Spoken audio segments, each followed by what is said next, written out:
नमस्कार मित्रमैत्रिणींनो, येत्या 31 मार्चला स्वामी समर्थ महाराजांचा प्रकट दिन आहे।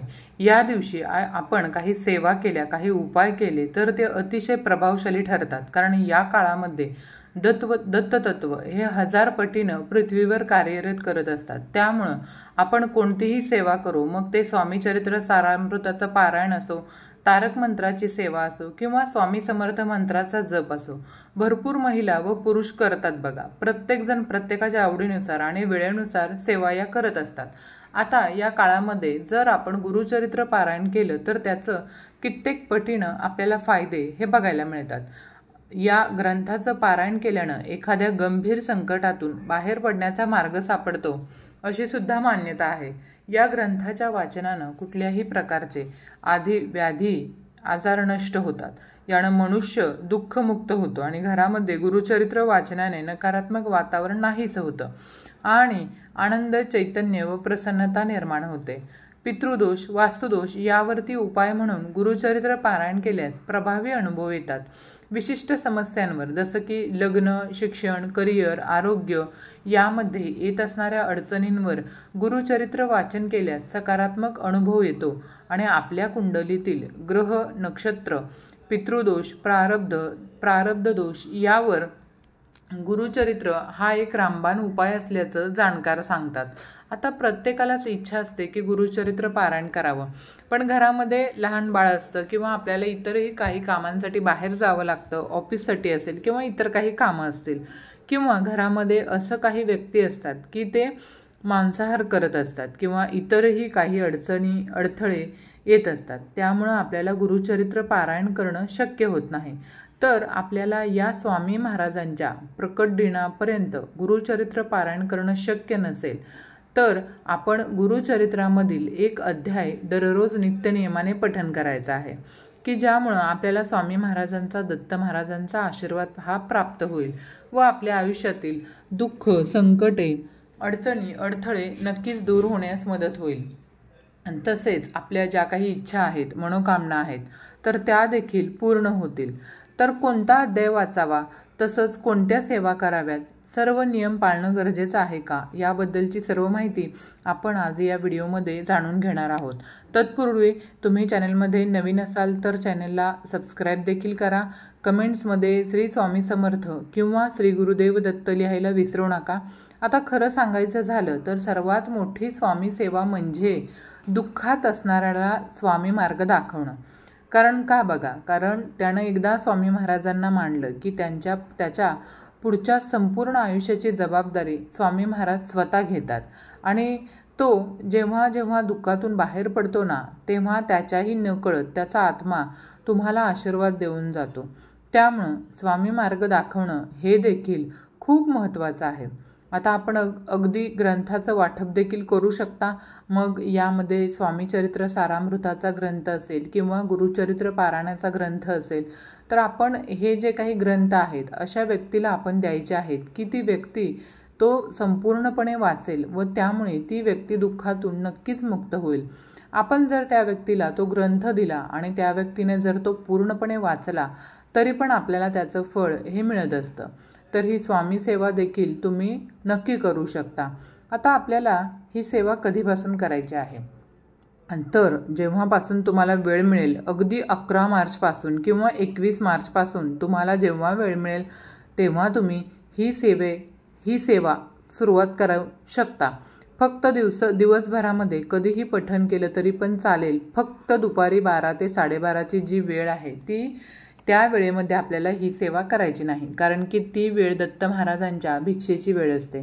त्यामुळे ती वेळ सोडून आपण कोणत्याही वेळेमध्ये सेवा करू शकतो। फक्त सुतक असेल, मासिक धर्म असेल तेव्हा सेवा करायची नाही।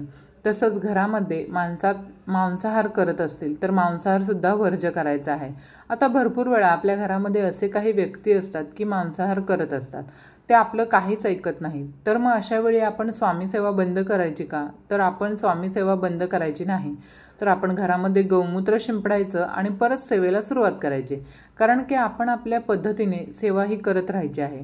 आता ती व्यक्ती जर आपलं ऐकतच नसेल तर या गोष्टीला आपण देखील काही करू शकत नाही। स्वामी आपण त्या व्यक्तीच्या आयुष्यात सुख, शांती, समृद्धी आणि सकारात्मकता आणतील। आता या सेवा करण्याच्या अगोदर आपण एक नारळ घ्यायचा आहे, खडीसाखर घ्यायची आहे। जवळ आपल्या स्वामी महाराजांचं मंदिर असेल, दत्त महाराजांचं मंदिर असेल तर तिथं आपल्याला जायचं आहे आणि आपली जी काही इच्छा आहे, मनोकामना आहे, आपण ती बोलायची आहे। तर सर्वात प्रथम आपण नारळ, खडीसाखर हातामध्ये घ्यायचं आहे। तुमचं नाव, तुमचं गोत्र तुम्ही सांगायचं आहे। तसंच मी ही सेवा करणार आहे, मी स्वामी चरित्र सारामृत पठन करणार आहे किंवा गुरुचरित्रामधील हा अध्याय पठन करणार आहे। तसंच मी 21 दिवसांची स्वामी सेवा करणार आहे, 11 दिवसांची सेवा करणार आहे। ही सेवा तुम्ही माझ्याकडून पूर्ण करून घ्या असं म्हणत आपण म्हणायचं आहे आणि आपली इच्छा, मनोकामना स्वामी महाराजांना सांगायची आहे। डोळे बंद करायचे, स्वामी महाराजांचा चेहरा समोर आणायचा आणि आपली जी काही इच्छा, मनोकामना आहे ते स्वामी महाराज नक्की पूर्ण करतील। आता बघा, एखाद्या गोष्टीसाठी उशीर होत असेल पण स्वामी महाराजांना तुम्हाला त्यापेक्षाही काही जास्त द्यायचं असेल, त्यामुळे त्या गोष्टीसाठी उशीर होतो, ती इच्छा आपली पूर्ण होत नाही किंवा एखादी इच्छा आपण मागत असतो पण ती पुढे जाऊन आपल्यासाठी चांगली नसेल तर ती इच्छा आपली पूर्ण होत नाही।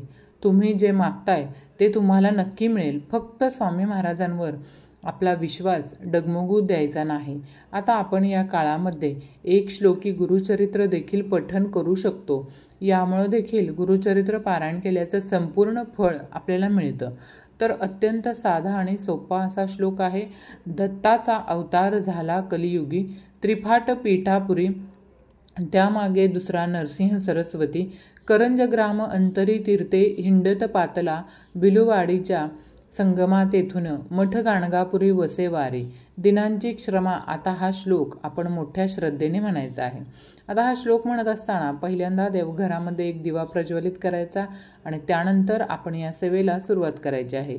अगदी तुम्हाला म्हणणं शक्य होत नसेल तर तुम्ही मोबाईलवरती लावून दिला आणि श्रवण केला तरी पण चालेल। आता हा श्लोक किती वेळा म्हणायचा बघा, आपण रोज 108 वेळा हा श्लोक म्हणायचा।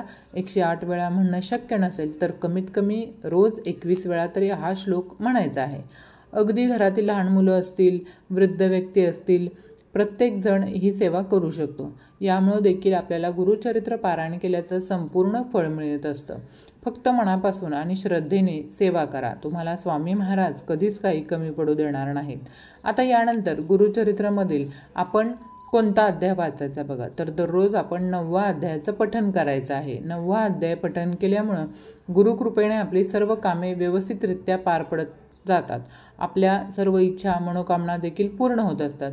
पण आपण एक नियम धरायचा आहे की मी सकाळी 7 वाजता पठन करणार आहे किंवा मी सायंकाळी 8 वाजता पठन करणार आहे। जी काही वेळ आहे त्या वेळेमध्येच आपण हा अध्याय पठन करावा, यामुळे आपल्याला कित्येक पटीने पुण्यफळ हे मिळेल। तसंच आपली इच्छा, मनोकामना देखील पूर्ण होईल। देवघरामध्ये एक दिवा प्रज्वलित करावा, एक तांब्या भरून पाणी देखील जवळ ठेवायचं आहे। त्यानंतर गुरुचरित्रमधील 9वा अध्याय पठन करायचा आहे। पठन करून झाल्यानंतर स्वामी महाराजांना तुम्ही प्रसाद अर्पण करायचा आहे। मग आपल्या घरामध्ये जे काही बनवलं आहे, भाजी भाकर असेल तर ती सुद्धा तुम्ही नैवेद्य म्हणून दाखवू शकता। जे काही तांब्या भरून आपण पाणी जवळ ठेवलं होतं ते अध्याय पठन करून झाल्यानंतर आपण आणि आपल्या घरातील सर्व व्यक्तींनी ते ग्रहण करायचं आहे। तसंच थोडंसं पाणी आपण घरामध्ये देखील शिंपडायचं आहे। यामुळं काय होतं, घरामधील नकारात्मकता दूर होण्यास मदत होत असते। तसेच हा अध्याय मोठ्याने म्हणावा की ज्यामुळे आपल्या घरामधील नकारात्मकता दूर होण्यास मदत होईल। तसेच हा अध्याय जर तुम्हाला पठन करणं शक्य नसेल तर तुम्ही मोबाईलवरती लावून द्या, श्रवण केला तरी पण चालेल। फक्त मनापासून आणि श्रद्धेने कंटिन्यू ही सेवा तुम्हाला 21 दिवस किंवा 11 दिवस करायची आहे। बघा, स्वामी महाराजांचा आशीर्वाद हा आपल्याला नक्कीच मिळेल। सर्व दरवाजे बंद झाले तरीही स्वामींच्या हृदयाचा दरवाजा मात्र कायम उघडा असतो। अपेक्षा स्वामींपासून ठेवा, इतर लोकांपासून नको। अडचणीत असाल तर स्वामी तारतील, एकटे असाल तर स्वामी सांभाळतील, मार्ग सापडत नसेल तर स्वामी मार्ग दाखवतील, अश्रू सांबत नसतील तर पुसतील। फक्त स्वामींना आतुरतेने साथ घाला। श्री स्वामी समर्थ, जय जय स्वामी समर्थ। अशक्य ही शक्य करतील स्वामी। धन्यवाद। व्हिडिओ आवडला असेल तर लाईक, शेअर, सबस्क्राईब करायला विसरू नका। भेटूया नवीन व्हिडिओमध्ये। धन्यवाद।